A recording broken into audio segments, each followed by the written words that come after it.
South ఇండియాలోనే biggest sorry store మన Varahi silks మన విజయవాడ ఎంజీ రోడ్ లో డిసెంబర్ 4వ తారీఖున ఘన ప్రారంభం.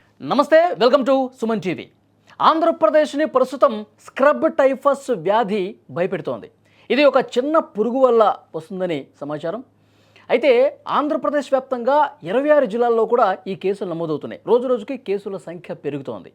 సో ఈ స్క్రబ్ టైఫస్ వ్యాధి గురించి పూర్తి సమాచారం తెలుసుకుందాం.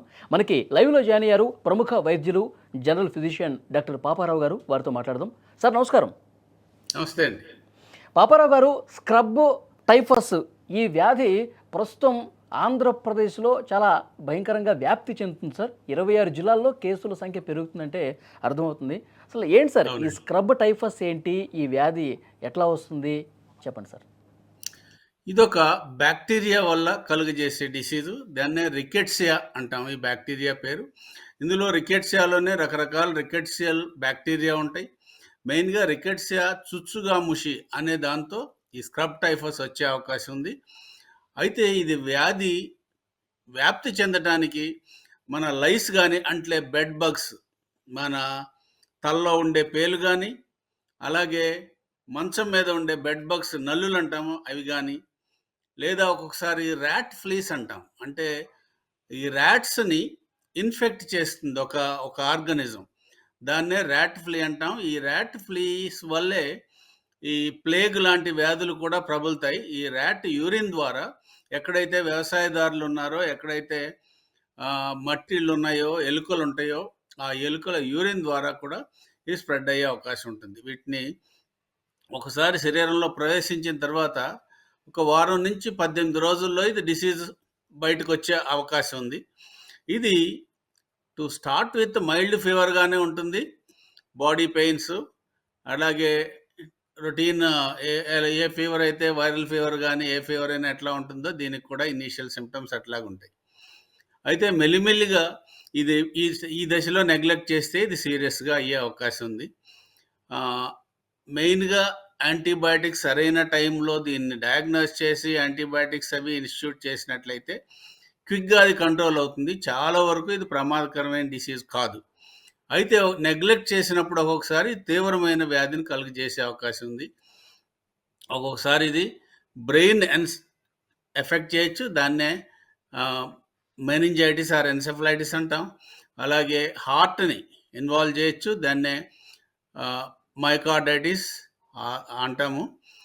కార్డియోమయోపతి లాంటి, మైకార్డైటిస్ లాంటివి కలుగజేసే అవకాశం ఉంది. అట్లాగే ఇది ఆర్గాన్ డ్యామేజ్, లివర్ కానీ కిడ్నీస్ కానీ ఎఫెక్ట్ చేసి తీవ్రమైన వ్యాధి కలుగజేసి ప్రాణాపాయ స్థితికి వెళ్ళే అవకాశం కూడా ఉంది. సో ముఖ్యంగా ఏంటంటే సరైన టైంలో దీన్ని డయాగ్నోస్ చేయటానికి అనేక పరీక్షలు ఉన్నాయి. సుమారుగా 5 నుంచి 6 రోజుల్లో ఈ టెస్టులు చేసినట్లయితే సార్ ఎర్లీగా గుర్తించడానికి ఏమన్నా అవకాశం ఉందా? ఇది మన చర్మం మీద ఇది గాయపరిచినప్పుడు కావచ్చు, దద్దుర్లు లాంటివి ఇవి చూసినప్పుడు ఏమన్నా గుర్తుపట్టడానికి అవకాశం ఉందా? గుర్తుపట్టే అవకాశం ఉందండి. చర్మంలో మీరు స్క్రీన్ మీద ఉన్నట్లు ఎస్కార్ అంటాం. అంటే ఎక్కడైతే కుట్టిందో అక్కడ నల్లగా ఒక చర్మం మీద పొక్కు లాంటిది స్టార్ట్ అయ్యే అవకాశం ఉంది. అయితే ఇది ఎస్కార్ లాంటివి చాలా వాటికి వస్తాయి, అదేం పర్వాలేదులే అని ఊరుకుంటాం. But most of the times ఈ దశలో ఇప్పుడు ఎక్కడైతే ఈ ఎండమిక్ టైఫస్ అనేది, ఎపిడమిక్ టైఫస్ అనేది ఎక్కువగా ఉందో ఈ దశలో ఇట్లాంటి ఎస్కార్స్ను కూడా మనం అనుమానించి వెంటనే తగు టెస్టులు చేసినట్లయితే వ్యాధి నిర్ధారణ చేసి ట్రీట్మెంట్ ఇవ్వచ్చు. సార్ అంటే ఇప్పుడు ఈ టైంలోనే ఇన్ని కేసులు నమోదు కావడానికి రీజన్ ఏం కనిపిస్తుంది సార్? ఈ మధ్యకాలంలో ఎప్పుడు ఒకటి అనుకూల వాతావరణ పరిస్థితులండి. ఇది పెరినియల్ డిసీజ్.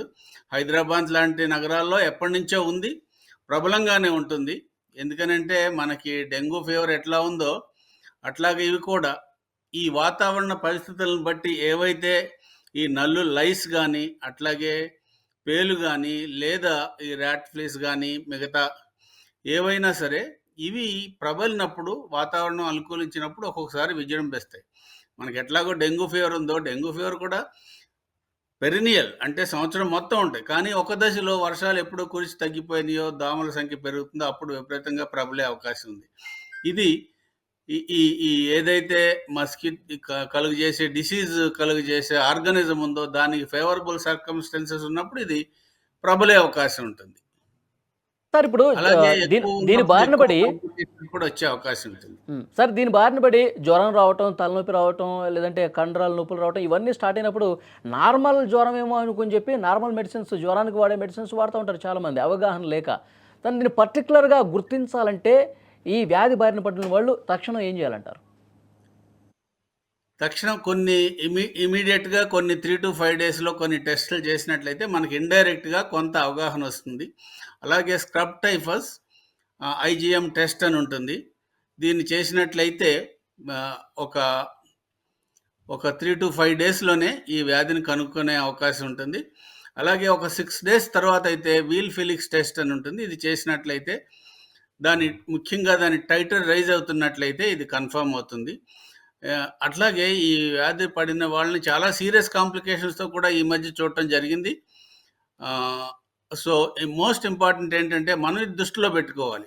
సాధారణంగా వైద్యులు ఏం చేస్తారంటే ఇది వైరల్ ఫీవర్ అని కొట్టి పడేయకుండా ఇది టైఫస్ ఫీవరా, ముఖ్యంగా స్క్రబ్ టైఫస్ అయ్యే అవకాశం ఉందా అనేదాన్ని మనం సాధ్యమైనంత త్వరగా గుర్తించి సింపుల్ యాంటీబయాటిక్స్ డాక్సైక్లిన్ లాంటి యాంటీబయాటిక్స్, ఎజిత్రోమైసిన్ లాంటివి ఇచ్చినట్లయితే చాలా ఈజీగా దీని నుంచి కాంప్లికేషన్స్ లేకుండా బయటపడే అవకాశం ఉంటుంది. సార్ దీన్ని సరైన సమయంలో గుర్తించకపోయినా లేకపోతే తెలిసినా కానీ నిర్లక్ష్యం చేసినా ప్రాణాంతకం కావచ్చు అని కూడా సమాచారం వస్తుంది సార్. ఎందుకంటే ఖచ్చితంగా. మరణాల సంఖ్య కూడా అక్కడక్కడ నమోదైనట్టుగా ఇన్ఫర్మేషన్ ఉంది.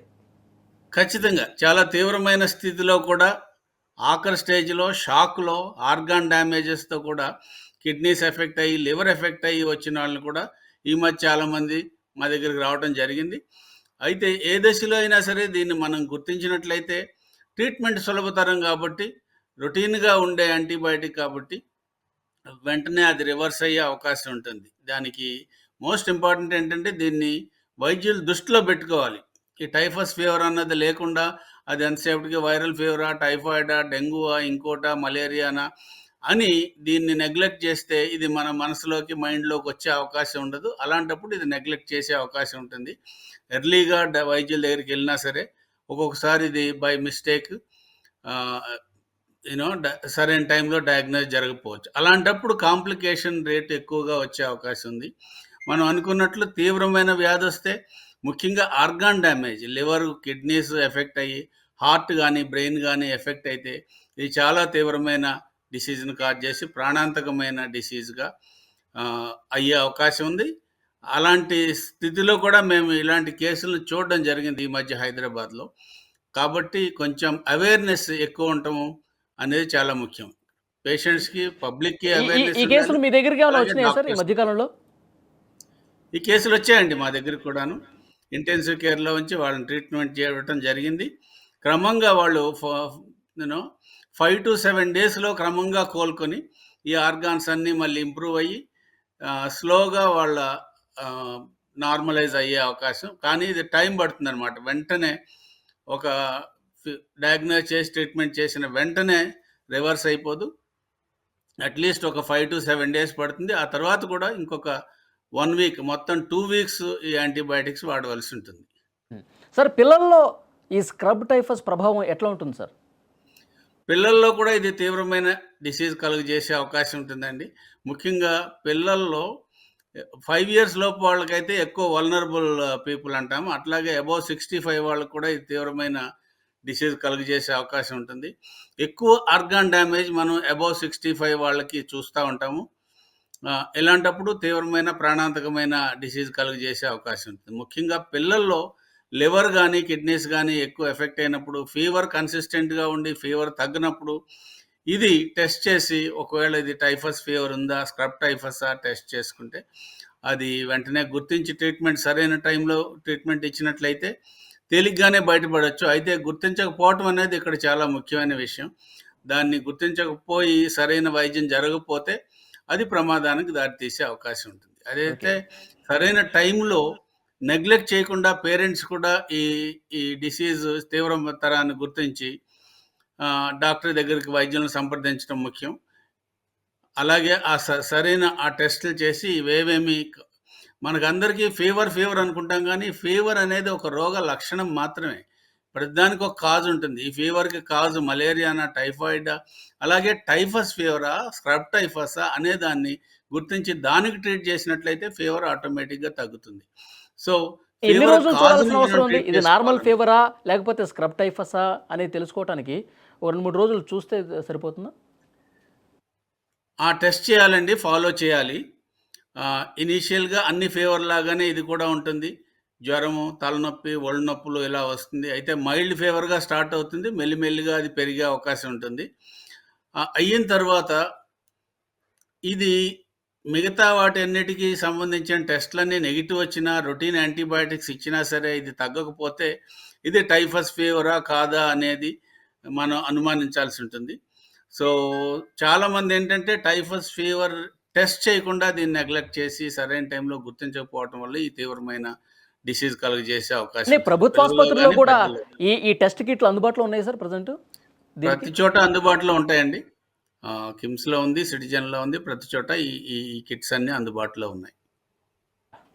Thank you very much Paparao గారు. మంచి ఇన్ఫర్మేషన్ ఇచ్చారు స్క్రబ్ టైఫస్ గురించి. మంచి అవగాహన థాంక్ యూ. కూడా కల్పించారు. Thank you sir. అదే ఆంధ్రప్రదేశ్లో పూర్తిగా ఈ కేసుల సంఖ్య పెరుగుతున్న నేపథ్యంలో వైద్య ఆరోగ్య శాఖ కూడా పూర్తిగా అప్రమత్తమైంది. ఈ టెస్టులు ఎక్కడికక్కడ జ్వరాలను బట్టి ఆ టెస్టులు చేసేటటువంటి సంఖ్యను కూడా పెంచుతున్నటువంటి పరిస్థితి కనిపిస్తుంది. ప్రజలు ఆందోళన చెందాల్సిన పని లేదు. దానికి పూర్తిగా పక్కాగా ట్రీట్మెంట్ కూడా అందుబాటులో ఉందని తెలుస్తుంది. సో అయితే దీనికి సంబంధించిన లక్షణాలు ఏ విధంగా ఉంటాయి? దీన్ని ఏ విధంగా గుర్తించాలి? దీనికి ట్రీట్మెంట్ ఏ విధంగా ఇవ్వాలి? ఇవన్నీ కూడా పాపారావు గారు చాలా క్లియర్‌గా ఇన్ఫర్మేషన్ అందించారు. Thank you sir. Thank you.